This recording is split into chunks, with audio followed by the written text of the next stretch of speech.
Mesdames et messieurs, une fois encore, bonsoir et bienvenue sur le plateau de quotidien santé sur Equinox Multimédia. Ce jour, nous recevons le docteur Miguel Eyetemou. Bon après-midi, docteur. Bon après-midi Nadine et bon après-midi à tous les fidèles abonnés d'Equinox Radio et Télévision. Alors, je rappelle que vous êtes pharmacien et ce jour, c'est la journée internationale des pharmaciens.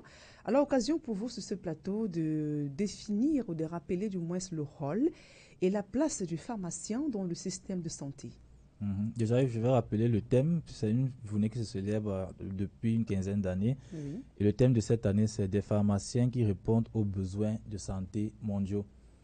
Donc, depuis un certain temps, on met l'emphase sur le fait que le pharmacien, c'est un métier, mais c'est plusieurs, une profession, mais c'est plusieurs métiers, c'est plusieurs tâches qui peuvent être accomplies, c'est plusieurs secteurs d'activité. Je peux, par exemple, comme dans mon cas de pharmacien dans un hôpital, il peut y avoir des pharmaciens qu'on appelle les pharmaciens d'officine, donc qui travaillent dans les pharmacies de ville.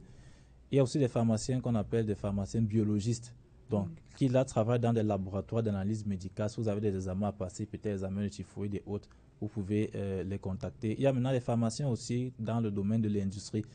Et l'industrie, c'est encore très vaste parce que dans l'industrie, il y a ce qu'on appelle la R&D, la recherche et développement. Comme par exemple dans le cas du Covid-19, il y a des pharmaciens qui étaient engagés dans le développement d'un nouveau vaccin.